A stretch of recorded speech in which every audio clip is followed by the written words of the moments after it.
Hello students, जैसा कि आप जानते हैं कि हम गॉस के अनुप्रयोगों का अध्ययन कर रहे थे जो 4 प्रकार के हैं। पहला, अनंत लंबाई के चालक तार के लिए उसके कारण उत्पन्न विद्युत क्षेत्र में तीव्रता ज्ञात करना। दूसरा, अनंत विस्तार वाली चादर के कारण उत्पन्न विद्युत क्षेत्र में विद्युत क्षेत्र की तीव्रता ज्ञात करना। तीसरा, दो अनंत समतल चादरों के मध्य विद्युत क्षेत्र की तीव्रता।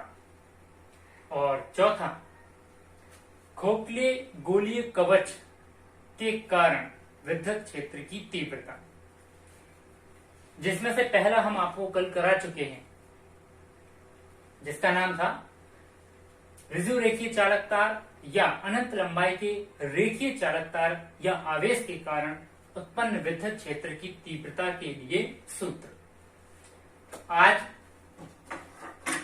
आज का जो व्यंजक है अनंत समतल चादर, मतलब एक पृष्ठ है। अगर कोई पृष्ठ लिया जाए तो उस पृष्ठ के, जैसे ये कोई पृष्ठ है तो इस पृष्ठ के 2 भाग होते हैं, एक हमारे सामने वाला और दूसरा उस तरफ वाला। इसी तरह से 2 पृष्ठ इसके होंगे, एक लेफ्ट वाला तो एक राइट वाला। यहां अगर थोड़ा ध्यान दें तो अनंत समतल चादर को आवेशित किया गया है। अनंत समतल चादर के कारण विद्युत क्षेत्र अगर फैलेगा तो उसको आवेशित करने के बाद, इस पृष्ठ को आवेशित करने के बाद उसका आवेश या विद्युत क्षेत्र की तीव्रता इस ओर भी होगी और इस तरफ भी होगी, जो कि उसके पृष्ठ के आकार के रूप में दोनों तरफ फैलेगी। अब चूंकि ये पृष्ठ आयताकार या वर्गाकार होगा, इसलिए उसी रूप में दोनों तरफ विद्युत क्षेत्र एक समान रूप से गति करेगा। अब समझने वाली बात यह है कि अगर पृष्ठ के इस तरफ हम r दूरी पर कोई बिंदु लेते हैं तो उतनी ही दूरी पर यहां भी हमें कोई दूसरा बिंदु लेना पड़ेगा।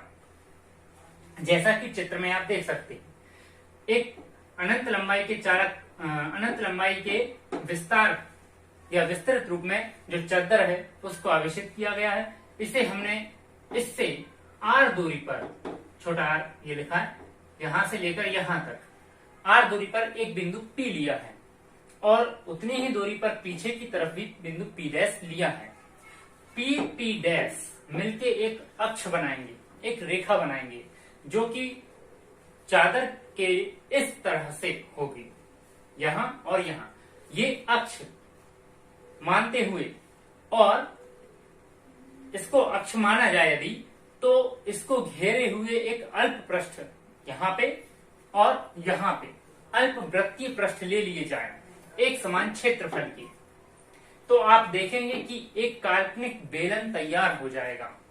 काल्पनिक बेलन जिसका अक्ष पीपी डैश होगा और जो वृत्तीय अल्प भाग आपने लिए हैं वो उनके वृत्तीय भाग, बेलन के वृत्तीय भाग होंगे। इस तरह से इसमें आगे की बात यह भी है समझने की कि जो क्षेत्र या बल रेखाएं आगे की ओर बढ़ रही हैं, पृष्ठ के इस तरफ और इस तरफ जो बल रेखाएं बढ़ रही हैं, वो बल रेखाएं उस काल्पनिक बेलन को किस तरह से प्रभावित कर रही हैं। बेलन में 3 भाग होते हैं, 2 वृत्तीय हिस्से और एक वक्राकार भाग। चूंकि वक्राकार भाग, आप समझ सकते हैं कि वक्राकार हिस्सा जो है वह, जैसे कि ये बेलन है, इस तरह से इस बेलन का ये वृत्तीय हिस्सा है तो इस तरफ भी वृत्तीय हिस्सा है और ये वक्राकार हिस्सा है।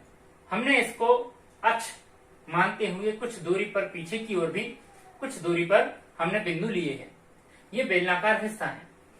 अब बल रेखाएं जो चल रही हैं इस पृष्ठ के, जैसे ये पृष्ठ मान लें हमारी हथेली को, और ये काल्पनिक बेलन बना है, तो बल रेखाएं इस तरफ भी चल रही हैं और इस तरफ भी चल रही हैं। समझ सकते हैं आप कि बल रेखाएं वक्राकार सतह को स्पर्श करते हुए आगे बढ़ेंगी, उसी के ऊपर चलते हुए या टच करते हुए, ना कि प्रतिच्छेद करते हुए। स्पर्श करते हुए आगे निकल जाएंगी, लेकिन बल रेखाएं जो वृत्तीय हिस्सा है उनको डायरेक्ट प्रभावित करेगा, अर्थात उसको प्रतिच्छेद करते हुए गुजरेगा। तो फ्लक्स की परिभाषा के अनुसार फ्लक्स वह है जो किसी पृष्ठ के लंबवत गुजरी बल रेखाओं को दर्शाए। तो इस वृत्तीय हिस्से और इस वृत्तीय हिस्से से अधिकतम बल रेखाएं प्रतिच्छेद करके निकलेंगी। तो फ्लक्स किस किस का होगा? इस वाले वृत्तीय भाग का और इस वाले वृत्तीय भाग का। फ्लक्स इसका 0 होगा, क्योंकि एक भी बल रेखा प्रतिच्छेद नहीं करेगी वक्राकार सतह को, वो केवल स्पर्श करते हुए जाएगी। तो यहाँ पे इसी तरह की थ्योरी में सब कुछ बातें समझाई गई हैं। देखते हैं आगे। चूंकि ये चादर है, अनंत समतल चादर है, उसे एक समान रूप से आवेशित किया गया है। आप जान सकते हैं आवेश पृष्ठ घनत्व की परिभाषा से, पृष्ठीय आवेश घनत्व की परिभाषा से sigma equal Q upon A होता है। जबकि ये मान लिया जाए कि उसके जो वृत्तीय हिस्से हैं अर्थात अनुप्रस्थ काट है, उसका क्षेत्रफल कैपिटल A या स्मॉल ds। यहां हमने क्षेत्रफल को A से या फिर ds से व्यक्त किया है, किसके? वृत्तीय भागों के क्षेत्रफल को। तो वृत्तीय भाग का क्षेत्रफल A लिया है और समान रूप से जो आवेश फैला है वो Q है। तो पृष्ठीय आवेश घनत्व की परिभाषा से Q अपॉन A इक्वल आपको प्राप्त होगा, जिससे Q का मान मिल जाएगा। बाकी पूरी थ्योरी इसी तरह से जो हमने आपको अभी समझाया है वही है। देखते हैं इस पृष्ठीय आवेश के कारण, मतलब इस आवेश के कारण उत्पन्न जो विद्युत क्षेत्र होगा उससे r दूरी पर हमें तीव्रता ज्ञात करनी है। तो इससे निर्मित विद्युत क्षेत्र में यदि चादर के पृष्ठ के दोनों ओर समान दूरी पर, जो कि r दूरी ले रहे हैं, P और P' दो बिंदु लेकर PP अक्ष का एक बेलन की कल्पना करें जिसका वृत्तीय भाग ds क्षेत्रफल वाला है, तो ये गॉस पृष्ठ की तरह कार्य करेगा। ये बेलन गॉसीय पृष्ठ की तरह कार्य करेगा। क्लियर है कि वृत्तीय हिस्सों को प्रतिच्छेद करते हुए बल रेखाएं गुजरेंगी और वक्राकार सतह को स्पर्श करते हुए गुजरेंगे, क्योंकि थीटा का मान वक्राकार सतह पर थीटा का मान 0 होगा। क्यों? वो इस तरह से कि बल रेखाएं भी उसी के अनुदिश चल रही और इस वक्राकार, सॉरी हमने गलत बोल दिया, वक्राकार सतह ये है, ये वक्राकार सतह है और ये बल रेखाएं हैं। तो इस तरह से हम समझ सकते हैं कि इसके किसी भी बिंदु पर आप अभिलंब खींचें तो 90 डिग्री का कोण बनेगा और 90 डिग्री का कोण cos 90 0 कहलाएगा, इसलिए फ्लक्स का मान 0 होगा। ये मैथमेटिकली हमने आपको बताया, वरना बल रेखाएं स्पर्श करके आगे जाएंगे, वो प्रतिच्छेद नहीं करेंगी। आप ऐसा भी समझ सकते हैं। उसी बातों को, उन्हीं सब बातों को लेते हुए हमने यहाँ पे आगे बात की है कि यदि हम वृत्तीय सतहों को S1 और S2 नाम दे दें और वक्राकार सतह को S3 नाम दे दें, तो इस तरह से वक्रीय पृष्ठ S3 से गुजरने वाला फ्लक्स 0 होगा, जबकि S1 और S2 से गुजरने वाला फ्लक्स की परिभाषा से EDS cos 0, EDS cos theta जो सूत्र होता है वो ये है, आगे थीटा का मान रखें 0।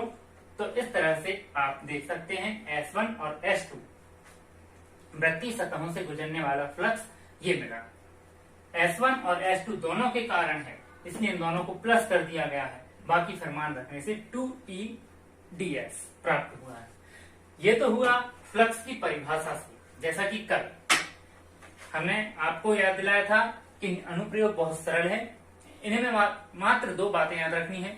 एक, फ्लक्स की परिभाषा के अनुसार दी गई आकृति का या काल्पनिक पृष्ठ का फ्लक्स ज्ञात करना, और दूसरी बात गॉस प्रमेय की सहायता से फ्लक्स को लेना।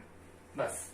तो देखिए अब संपूर्ण गॉसीय जो पृष्ठ है उससे गुजरने वाला फ्लक्स क्या होगा। उससे गुजरने वाला फ्लक्स मतलब कि S1 और S2 से गुजरने वाला फ्लक्स ये है, बाकी वक्रीय सतह से गुजरने वाला फ्लक्स 0 है। ये पूरी थ्योरी, ये कैसे आया, इसकी सारी थ्योरी यहाँ पे लिखी हुई है। आप जैसे ही मान रखेंगे आपको फाई का मान ये मिला, ये समीकरण 2 दे दें और आगे चलें तो जो हम जानते हैं कि काल्पनिक बेलन जो है वह गॉस पृष्ठ है, इसलिए उसमें वृत्तीय सतह का जो क्षेत्रफल है वह ds है। इस तरह से गॉस प्रमेय की सहायता से हम जानते हैं कि बंद पृष्ठ से गुजरने वाला फ्लक्स क्या है, phi equal Q upon epsilon 0। ये भी उसी काल्पनिक वक्र पृष्ठ का फ्लक्स है और ये भी उसी काल्पनिक वक्र का या काल्पनिक बेलन का पृष्ठ है, फ्लक्स है। तो इन दोनों की तुलना कर सकते हैं। तुलना करने से E बराबर आप प्राप्त करें और Q का मान जो समीकरण 1 में है वो रख दें। इस तरह से A से A कैंसिल हो जाएगा। आपने देखा कि E इक्वल जो प्राप्त हुआ है सिग्मा अपॉन 2 एप्सिलॉन 0। इसमें A और A कट गया है। इससे सिद्ध होता है कि पृष्ठ चाहे जितना भी बड़ा हो, छोटा, बड़ा, बहुत बड़ा, इससे फर्क नहीं पड़ता है तीव्रता पर। छोटे पृष्ठ के कारण भी तीव्रता उतनी ही और बड़े पृष्ठ के कारण भी तीव्रता उतनी ही किसी निश्चित बिंदु पर अगर ली जाए। ठीक है बच्चों, इस तरह से ये गॉस अनुप्रयोग है।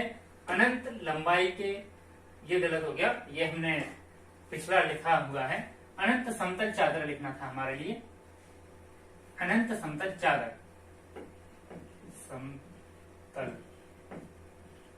चादर, अनंत समतल चादर के कारण विद्युत क्षेत्र, अनंत समतल चादर के कारण विद्युत क्षेत्र ज्ञात करना।